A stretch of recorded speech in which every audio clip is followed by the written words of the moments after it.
Welcome back to the Elisha's Riddle podcast, a prophetic conversation unraveling the riddle of Christ in all things. Nick Padavani, how you doing, man? Oh, I'm doing good, Dylan. I had quite a dream last night. I Oh um boy, here we I go. Nick Padavani's Nick Padavaniing already. Let's go. Please I've got share. to we're coming off hot here, Come I on. was up at it was funny because I looked at the clock as I'm writing this dream down, middle of the night. I had to write it down and it was 222 on the clock. That number's been coming up all over the place this year of the open door, and 222 being that, symbol. And I was so encouraged by it because it felt like a real follow-up to conversations we've been having. So I'm going to share it real quick. Can I do that? Can I share the Dude, this is the place. You're in a safe place, man. Just share it. Just Yeah. share it. And then we have a special guest. So I think the Holy Spirit is just preparing all this to flow together today. All right. Share the We dream, do. We do brother. have an awesome guest with us. So I don't want to take too much time on this because I want to bring him on. But Oh, yeah, it's gonna connect. It's gonna yeah, connect. I feel it. yeah. All right. Well, it was very simple. There was a storm coming across the whole earth. And Okay. Okay. I was looking at my phone at the globe, the entire globe, like a GPS kind of thing, and it was like almost like a ring of snow being driven by intense wind, like wind was pushing like this mound of snow over the earth, and I saw it was starting to come towards West Milford. We were in the part of our town we refer to as up the mountain in West Milford, and I was on the phone with Kelly, and I was wanting to get home to Kelly, and I told her, like, okay, this storm's coming. Let's prepare for if like our communication goes down. Like if Mhm. we can't talk to each other, let's prepare. Um, I said, if you have to come looking for me, because I was worried when this storm hit, if you have to come looking for me, maybe leave a note or leave a signal for me somehow that I know you left the house in case I make it to the house and you left. So I was like trying to, and then all of a sudden, as we're having this conversation, the snow comes, this wind drives all this snow, and I'm like surrounded by it, all this snow. And I thought I lost connection with Kelly, but I was still talking to her, and I was glad about that. Mm. And I was like, okay, I'm going to try to get home. Hung up, and there was just this insurmountable amount of snow that I'm just laughing at. I'm realizing that this dream was about snow, and we're we're going to be talking about this. Did you not realize that until No, right no, now? I didn't. Okay, so Okay. anyway, Continue yeah, sharing this dream that has nothing to do, quote unquote, with our guest today. yeah, okay, all We don't right. want to No, I take away really, some time with I the was. guest. I was not thinking this. I was just thinking about the implications of the dream because I was encouraged by what happened. Okay, this last part, there was an insurmountable amount of snow. I was worried I would die, to be honest, in the dream. I was like, I could get stuck out here. But then all of a sudden, this wind came and blew the snow away, and everything was fine. And I was by my car. It's actually our older vehicle that we don't use as much now, my RAV4, which I've had about 8 years now, which I drove today. I had to drive it today for a very particular reason, which is weird. But it was that car, and I was going to head back to see Kelly. And I think all of a sudden I was on a bus or a large form of transportation, and I was like excited to kind of surprise Kelly because I got the storm and everything happened so fast. So I woke up and I'm writing the dream down. It's 222. And I'm just thinking about our conversations on Elisha's Riddle over the last 4 months Hmm. about this shaking that's coming and this storm that we're feeling.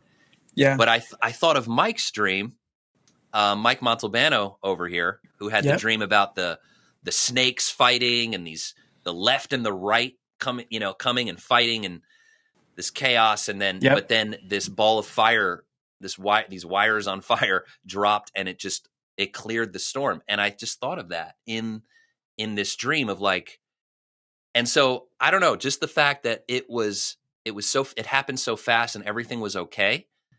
I felt like was a real word of encouragement from God, Yeah. as we've been talking about, like the shaking of the snow globe. Mm. That God, yeah. So, Yeah. And you didn't lose connection with Kelly. and I didn't lose Your connection. union with Christ and the bride was Mm, stayed strong through the storm. that's good. So okay. Yeah. Okay, Yeah. let's put a pin in that. Let's keep it close to us. Let's keep it in our hearts Yeah. as we jump into this conversation. I think it's very relevant because Yeah. I remember our first conversation ever with this guest. We talked about shaking, and actually he was the wasn't he the one that really I think pointed that I out? think he brought it up as we collaborated. We collaborated on this project called the Snow Globe, based on I think it was a dream that I had had about a snow globe, and just this idea of Earth being like this globe filled with the snow of God's righteousness. You're right. He brought up the shaking element of, the fact that even in the turbulence and the apocalyptic side of creation and Scripture, that it's always revealing more of Christ and more of God's purposes and glory It's and good. goodness. Yeah, So yeah. So without further ado, um, yeah. we have today a very good friend. We've been friends from a distance for about, I want to say, we're going on 7, 8 years. Um, he is someone I connected with over Facebook, over this one comment that I saw him write one time on someone's page that was, I could just feel the glory, the goodness on it, the truth, I just resonated. There was something deep in me. I just reached out to him, sent him a private message. It's the wonders of Facebook and connections. We were talking about this on our Elisha's Riddle Zoom call. We do Zoom calls with our Elisha's Riddle subscribers.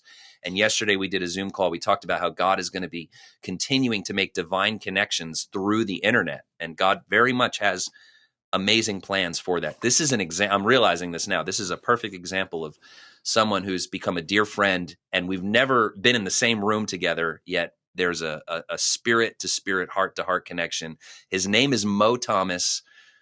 Let's bring him Yes. on, Mike. All right. There he is. What's up, Mo? What is up, guys? Hello, my friend. I feel that same sense of connection. Thank you so much for the intro. And having not met, this is one of the joys of social media, to feel like you are able to connect so deeply with people that you've never been in the same room with. Yes. So thank you. Yeah. I feel that with both of you. Yeah, it's great to have you on, Mo. We've been talking about this for a long time, and It's great to be on. you've had a big impact on me. I know you've had one on Nick as well, and we have this Muppet connection, the Sesame Yes. Street connection.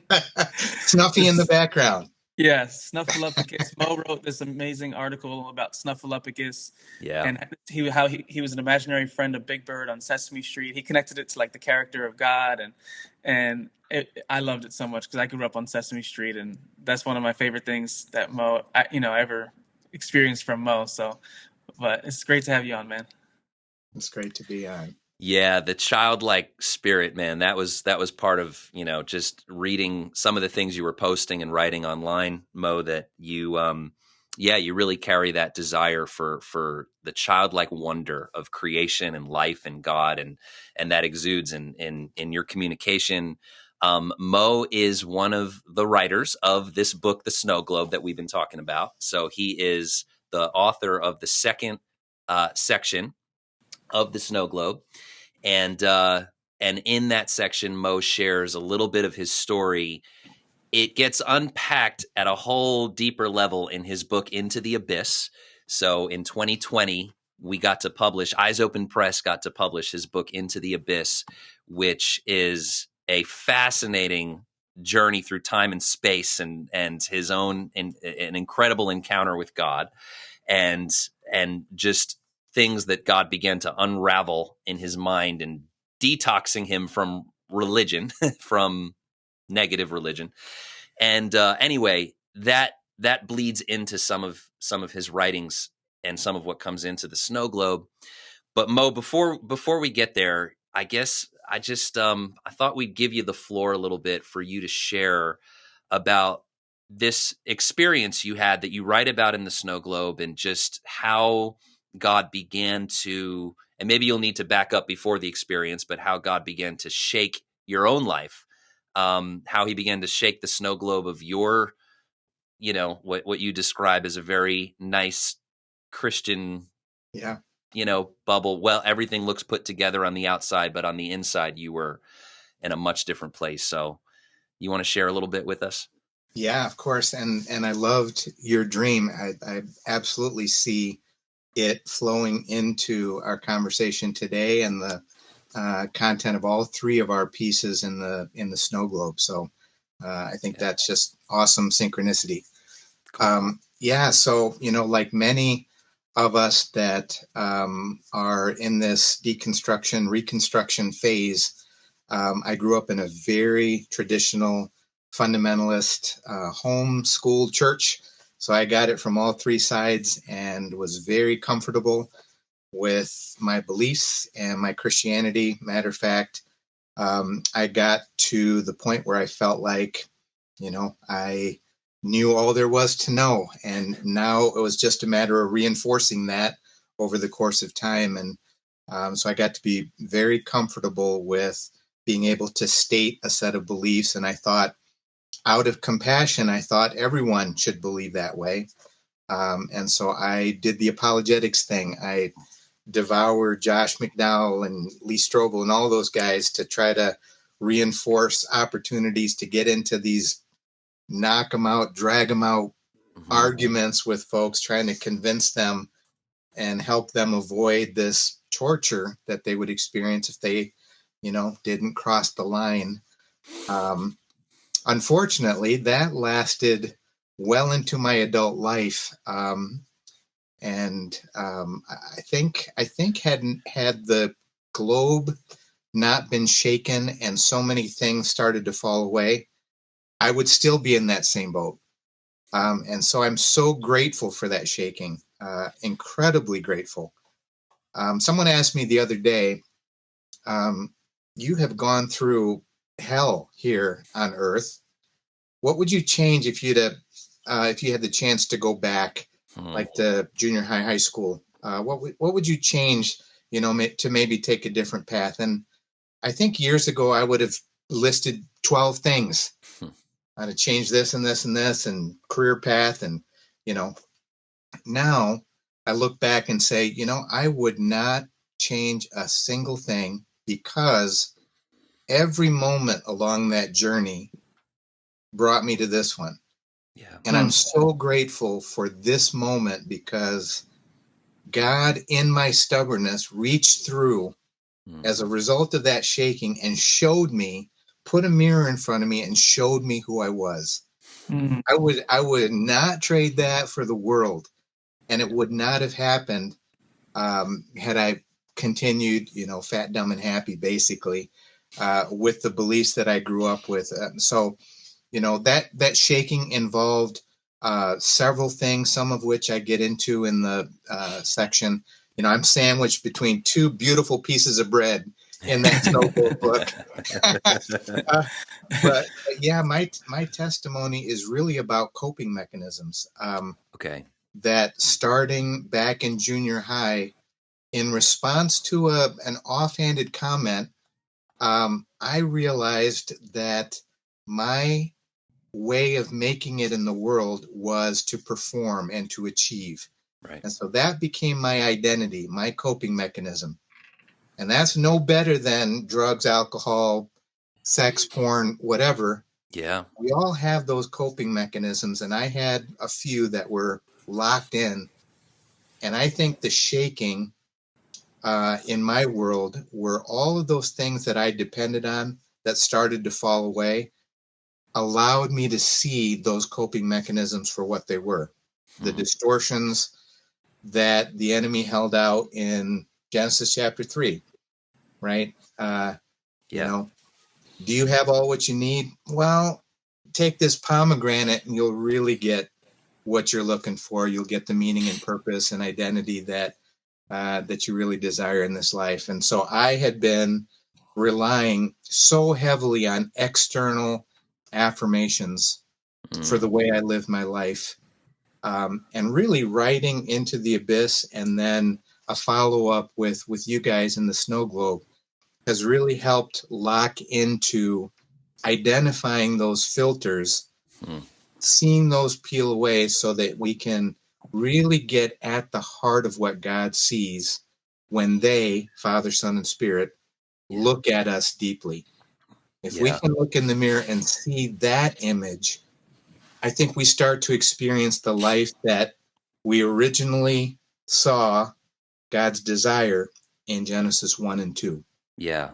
Mo, you use the phrase, the labels, these labels that have been stuck on you coming from this, upbringing in this place of wanting to basically hide behind the fig leaves. And so Yes. finding different labels, and you do a great job of connecting that to, your Christianity or your understanding of Christianity. And I love your heart that you're not ever bashing any church or Christian or really any faith, but you're trying to get it like something real and authentic that God placed inside of you, but it was this painful process of exposing those labels, right? Yes.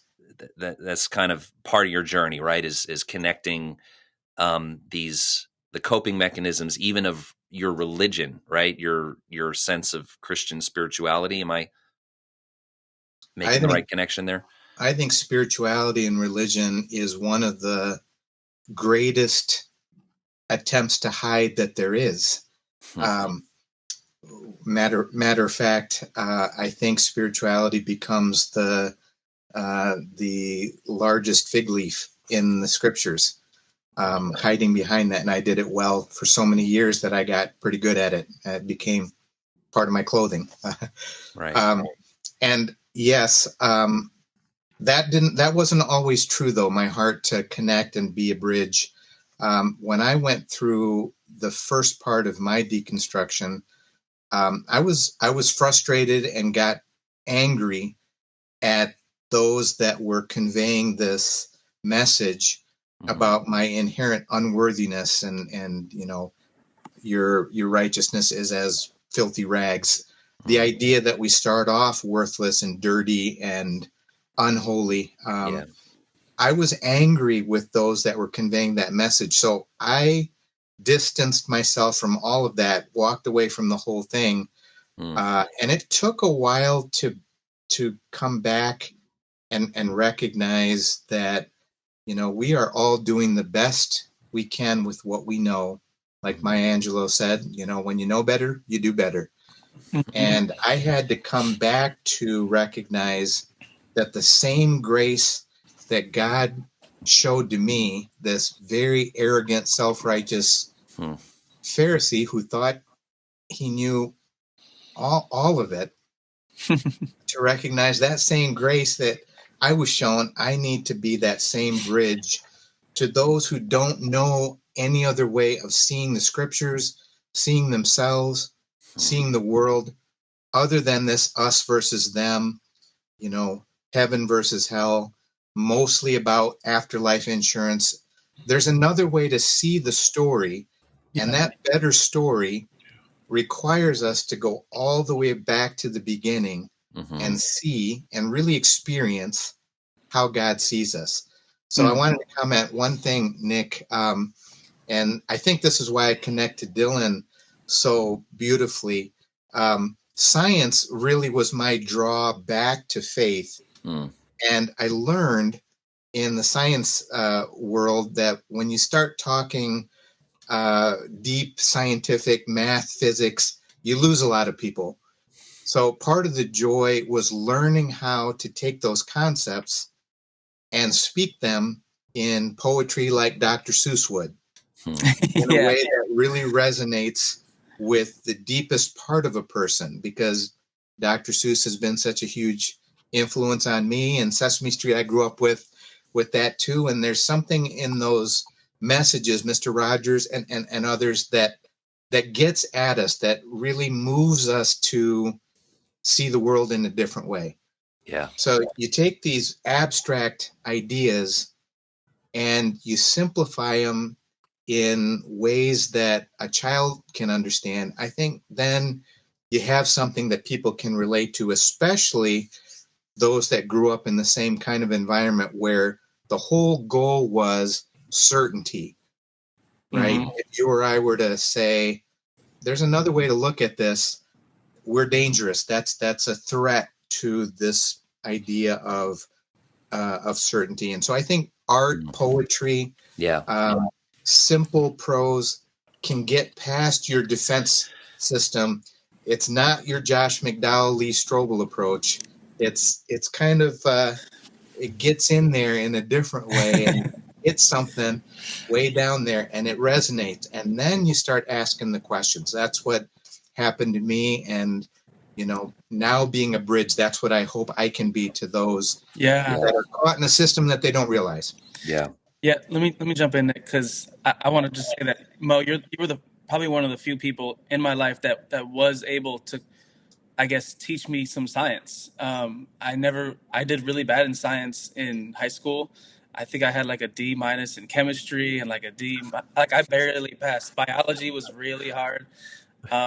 But reading your book Into the Abyss, and I'm going to talk more about that in our next episode because your book really helped me get to the place of me writing my snow globe part. But I'm honored. Thank you. yeah, so you did that for me. You took science concepts that I normally would not be interested in or I wouldn't understand, and you made it simple for me. And one of those was the singularity. And so I would love for you to share a little bit about that because I think most of our viewers are not that familiar with you, and I think they're going to be really interested. And so the singularity and your experience with it, like how did it help you in that place of performance and the facades and trying to achieve and the whispers of the enemy, just like he whispered to Adam and Eve. He whispered, the enemy will whisper that same deception to all of us. And I think every listener can relate to that to some degree. Like you said, whether our deception is porn or drinking, or it's just putting on a religious face, it's the same deception that like something's wrong, we're missing something.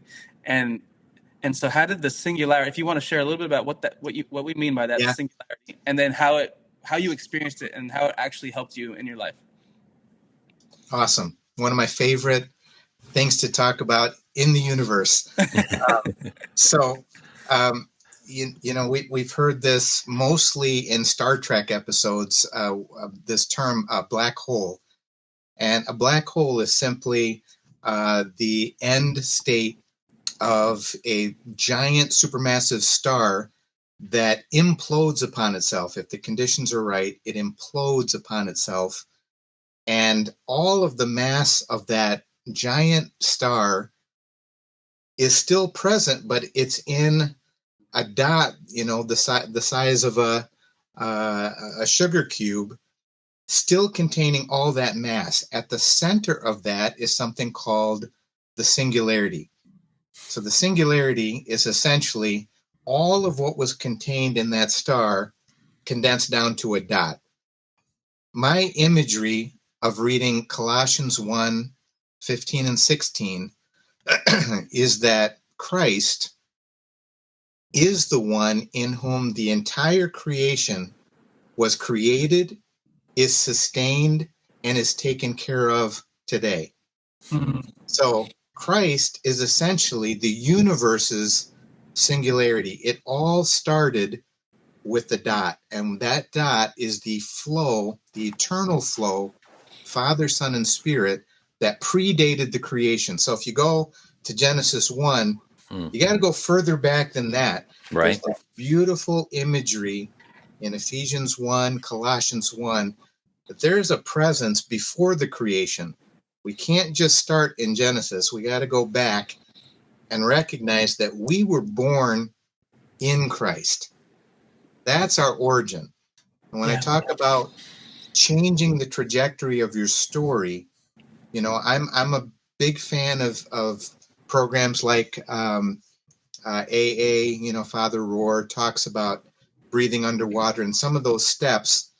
But my take is that in order to really change the trajectory of your story, you don't take an existing story that starts in Genesis 3 and try to adjust it.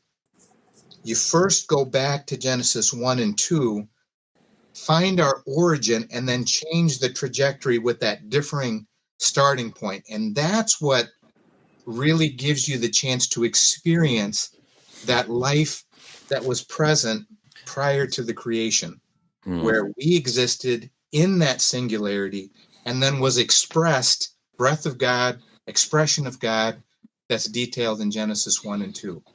Mo, just to clarify for people listening, so when you say we're not starting at Genesis 3, you're talking about, people saying, I am an addict, or I'm a sinner, or I'm this, I'm that, all of that, that there's a fundamental reality to who they are and their story that's bigger, that goes before all of that. And so instead of trying to correct things from Genesis 3, you're calling people to go back further, even beyond the creation point, to this larger story.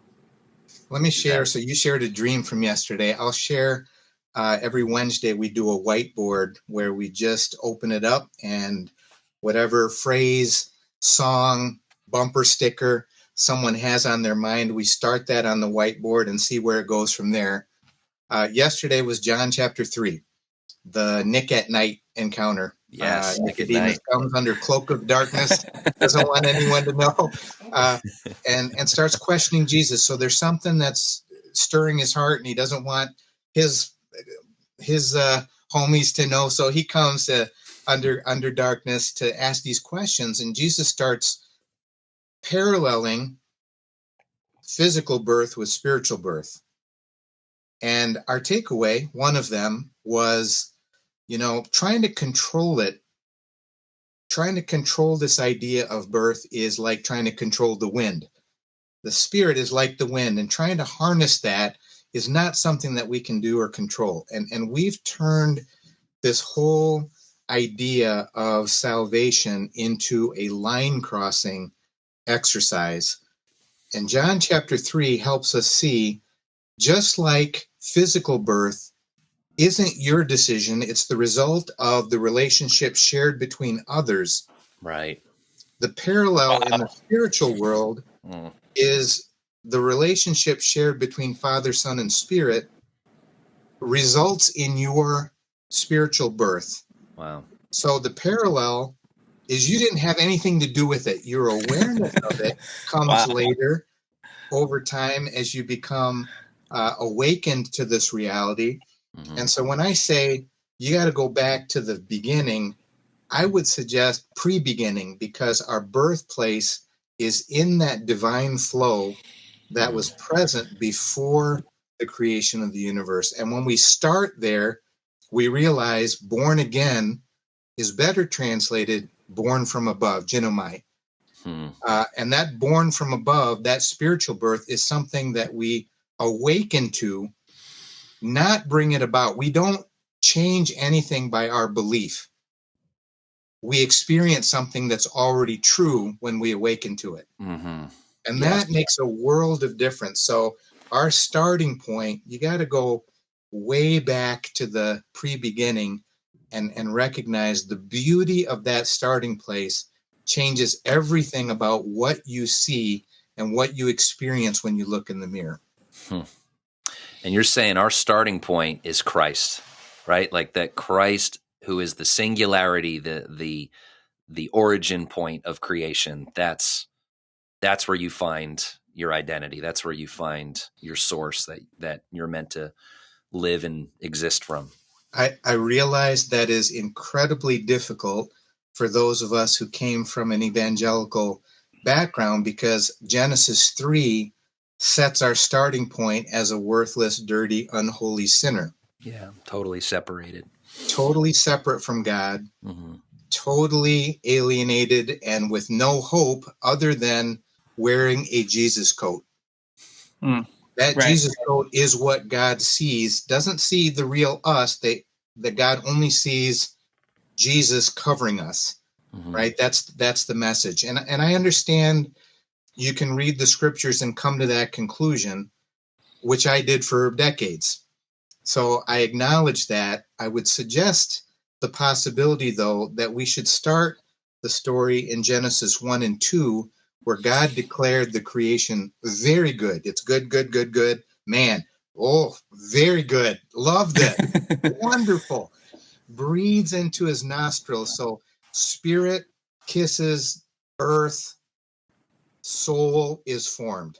right? There's spirit, soul, and body, the three parts of us that mirror the three parts of God, and man becomes a living soul. Oh, the first time the universe, a portion of the universe, has become aware of itself, right? And so I think when we go back there, we realize Genesis 3 is really important in the story, but it's not the starting point. It's good. It's the distortion to the starting point. Genesis 3 tells us what happens when you get the starting point wrong and you reach externally for what's always been there internally. There it is. And the rest of the Old Testament plays out that cycle of trying to rely on sin management, external rules, trying to manage and hide and cover. And you see this cycle of revivals falling away, the judges, the kings, the prophets. And finally, we get to the culmination of the whole story. Jesus comes on the scene and says, I'm going to wipe your whiteboard clean and paint you a new portrait of what God is like. And he takes us back to the singularity and says, that's right. Start your story here and now go out and live and experience this life that you were always part of. It was always the deepest part of who you are. You may not have known it. Your family, friends may not have known it, but it's the deepest, truest part of you. Now live that way. So, when Jesus says, go and sin no more, that has nothing to do with go manage your behavior better.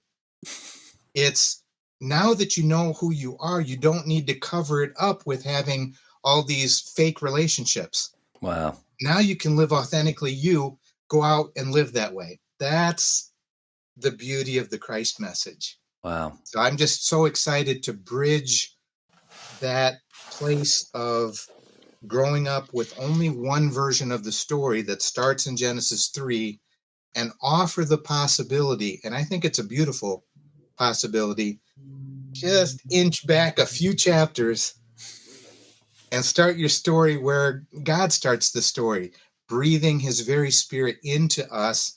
And that never changes. That still remains. God still remains our breath and our life and our joy. We are the ones who distorted it in Genesis chapter 3. Right. It's good. It's so good. You want to go ahead, Nick, or I mean, I got some stuff. Mo brought up poetry, right? Taking all of this incredible cosmic reality that, it's so beautiful, but for some people it might just not land in a place that's like, okay, what is this relevant for in my life? And so I love Mo. If you don't mind, Mo, I'm going to read an excerpt here of your book, your section of the Snow Globe, because you open up with a poem, and it's called Home, and I love it. So I'm just going to read it. And I think it captures a lot of what's being discussed right now. So it says, sometimes we forget that we were born inside the heart of God. Even now, our angst, our self-loathing, our restlessness, and our deep doubts are all just reminders of home. We can't feel lost unless we first belonged. We were born inside of divine love. Our lives are full of parables intended to nudge us toward the ultimate discovery that underneath all of our surface identities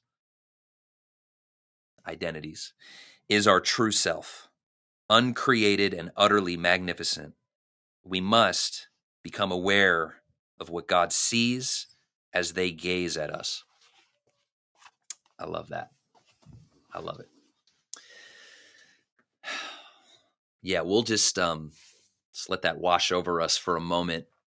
Mo, I do want to come back though to your personal experience that you had with the light of God kind of shining into you exposing some of this. Can you speak a little bit to you go into it in the book, but maybe you could share, because we obviously believe that the part of the way forward in our journey is through both truth and experience. It has to go together. So there are divine encounters, divine experiences that happen. And I would say a lot of people who use more of the born again terminology are pointing to the fact that there was an experience with an eternal truth, right? That an eternal, we've talked about this, that there was a truly born again experience in their life because what was true they encountered, and they opened up with maybe a prayer, or in the midst of a gathering of people laying hands on them, touching them, and declaring truth over them, that something opened up in them. So the truth is the most beautiful, amazing, this truth that we're talking about. But there is something about the point where it like breaks into our lives, and then it starts to bear the fruit, the outward manifestation of that inner reality. So that's kind of what I got out of a little bit of your journey, and how you go into that light, the experience with God's light. So maybe you could just Yeah, for a few moments. yeah, I would love to. Let me share this one term that has become meaningful, and it's the idea of inoculation. Hmm. Um, so you go to the doctor for your measles shot, and she injects you with just a slight dose of the measles. Why? So that your natural immune system can build up a resistance against the full-blown experience of the disease, Hmm. right? So inoculation is just a little bit to avoid the full experience. Okay. So my mom still celebrates June 16th every year as my spiritual birthday. 1975 in Little Kankakee, Illinois is when I first took my step towards the light. Hmm. And that step was meaningful. I Yeah. do not set that aside as a waste of Hmm. time. I see it as the first step towards the light. Wow. Now, January 2006 Hmm. is when I recognized that experience back in 1975 had become an inoculation against the full blown experience of Christ. Hmm. So that little dose, when I first took that step, turned into rules, memorizing, sin management, looking good in front of other people. Excuse me. So it became the cover or the coping mechanism to avoid really looking at some of the deeper things that were happening in me, because externally everything looked good. Hmm. So that inoculation needed the full blown experience in order to uncover what was really underneath all of those coping mechanisms.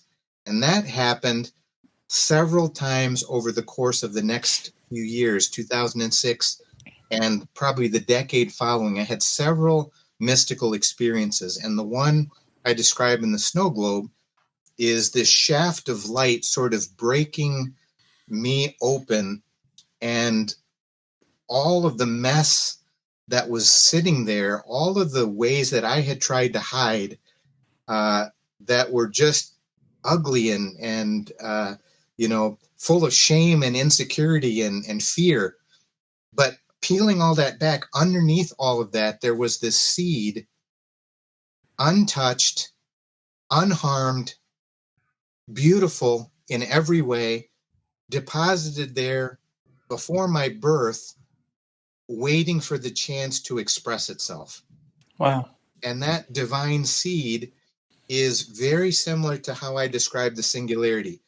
That Hmm. Christ singularity at the start of the universe was also deposited into each of us with the intention to be expressed as we awaken to that reality.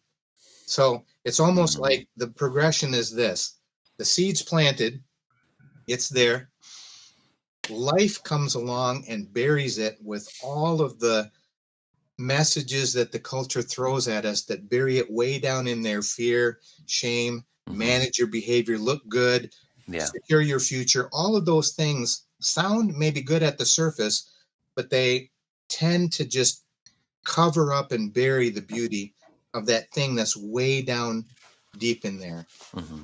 Then, through the process of either great love or great suffering, I think for most of us, there's some suffering involved that tears the facade away Mm-hmm. and allows that light to penetrate. And that's what happened with me, to reveal that divine seed deep within that just was longing to be expressed without the cover of that fear and insecurity and shame. All these years, I was a scared little insecure kid, uh, trying to mask as a knowledgeable, well-adjusted adult. And Mm-hmm. all the while, none of that was ever dealt with.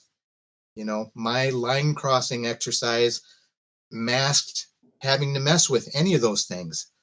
No one on the outside would have thought that I was struggling. God knew it. I knew it. So that light Hmm. exposed something that changed the way that I saw myself. And that started the journey. I'm nowhere near arriving. I hope I never will be.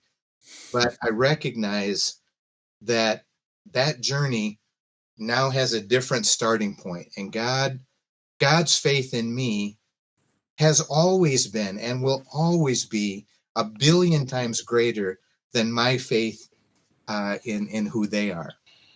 Right. So that's just a different way of framing the Yeah. story. You dig down under all of the mess, and you will find something of such extraordinary, exquisite beauty that you will not be able to turn away and Yeah. look at anything else. It will change the way that you see. Wow.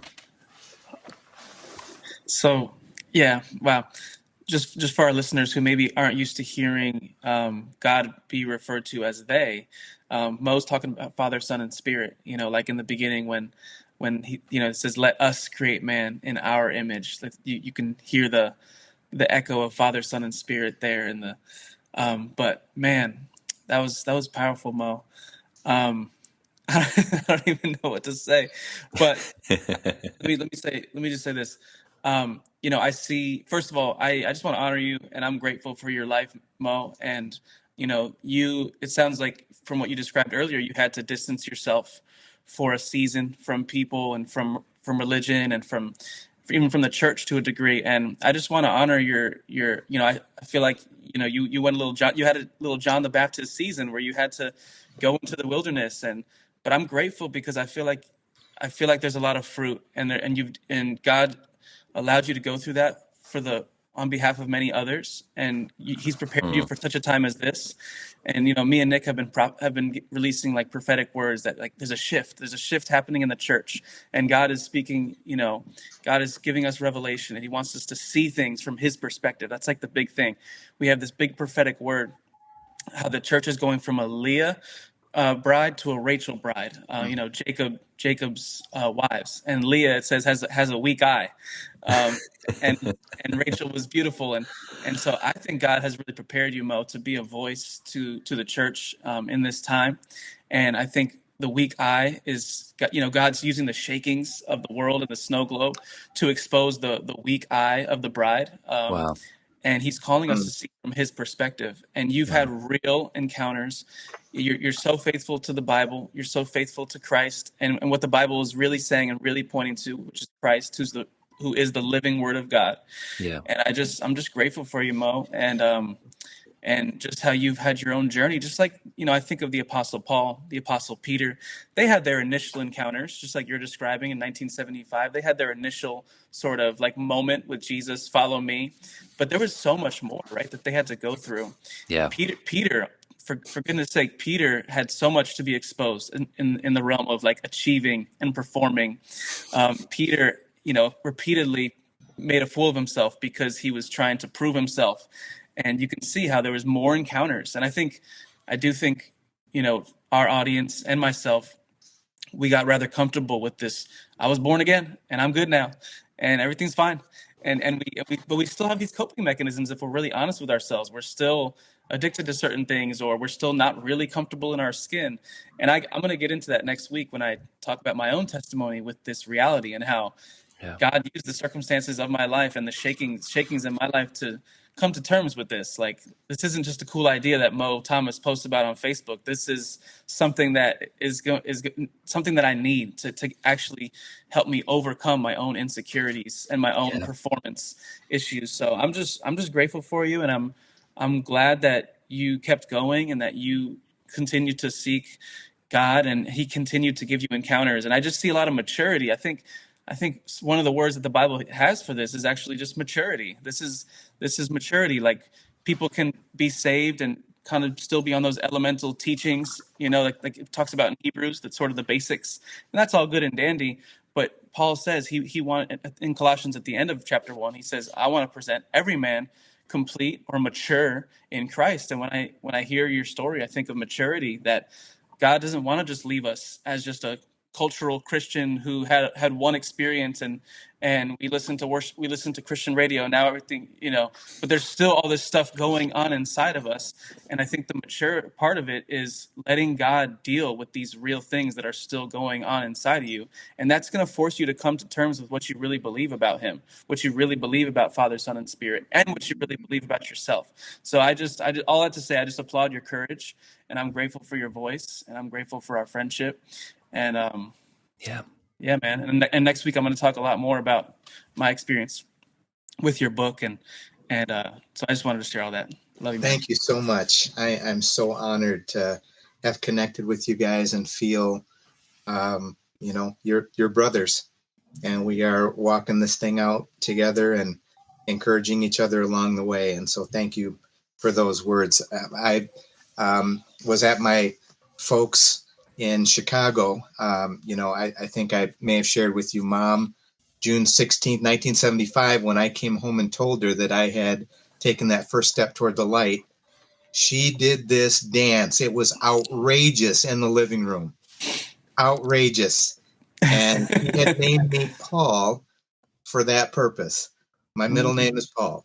Wow. And so when Paul got knocked off his horse, I take heart that 3 years in silence without any contact in the Arabian desert, I think the Spirit was setting in a new vision for the way that the world worked that started at the singularity. So that's my vision. Paul's going to resonate right away when we start talking black holes and singularity, because Colossians and Ephesians and several other spots, he hints at this origin that he wants everyone to wake up to and live from that place.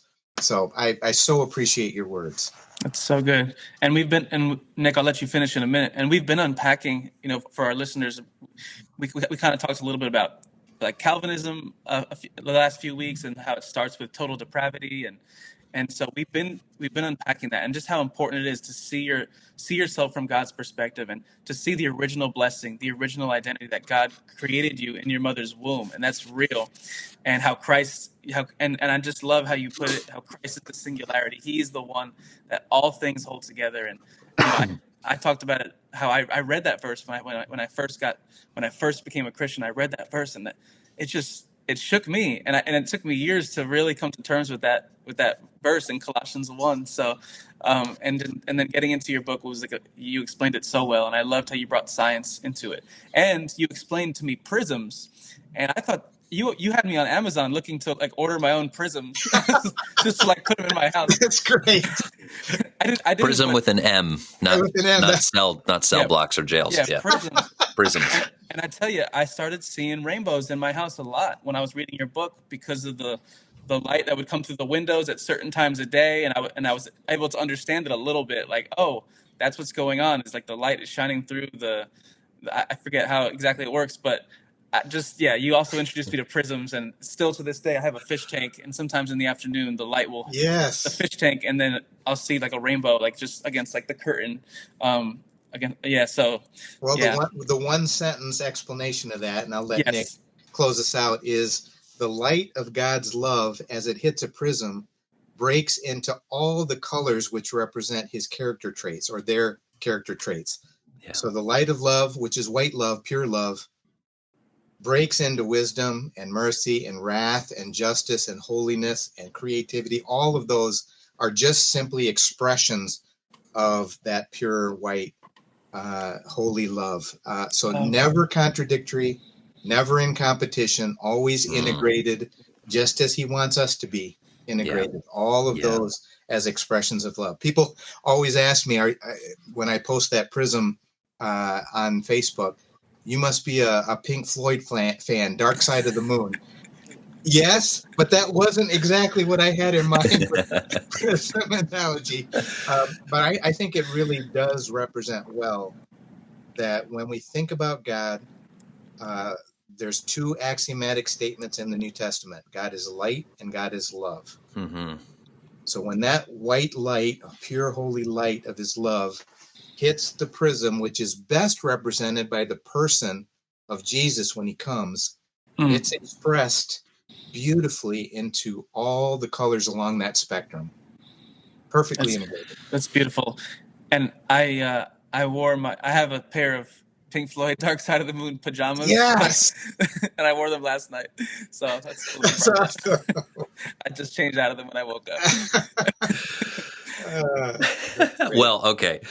I have two. So I got two things in closing. Yes. One's a question, but I'll start first with a follow-up on that, because I was just reading about the lampstand again, which is significant for me. I talk about it a lot because our church is called the Almond Branch, and the seven-fold lampstand, the menorah, is designed after an almond tree. So it's this almond tree, instead of bearing fruit, bearing nuts, it's bearing light.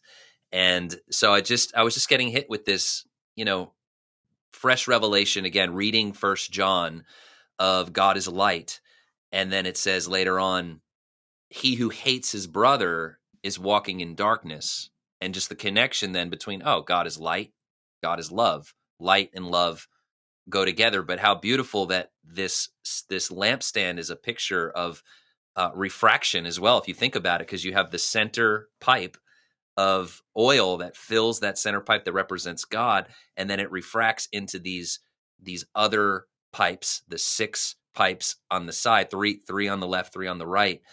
And that represents humanity joined in union with God. And we get to bear the light of God. We get to reveal God through our lives. We get to reveal patience and justice and mercy and all this stuff. Yeah, through our lives. So there's a rainbow lampstand connection there too.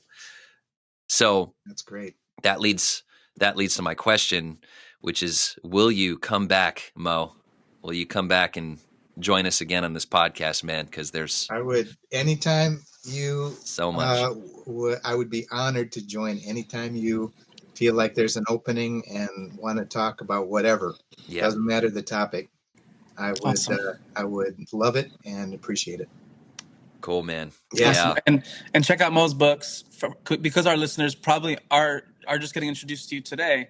Mo's books are available on Amazon. Yeah. Is Amazon the best place for them to buy them, Mo, or do you have a different place?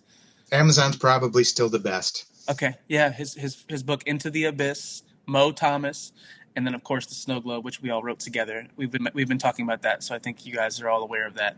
So all right, I think we're good.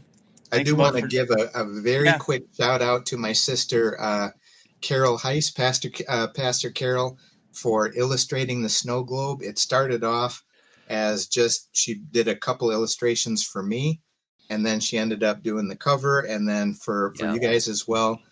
I actually think that her illustrations helped me flesh out some of the language that I wanted to use in my section. So I'm just grateful for her contributions. The first time she's done a project like this, and I'm just thrilled at how it came out. Nick, you did a wonderful job pulling it all together. Thank you. Oh, it was very inspiring having Carol's work to build around and infuse into all these different perspectives and tangents that we all go on. She provided such beautiful imagery so thank you to Carol. Shout out to Carol as well. Carol. Yes, cool. Mo, thank you again so much for being with us, man. So honored. And we'll have you back again. Love it.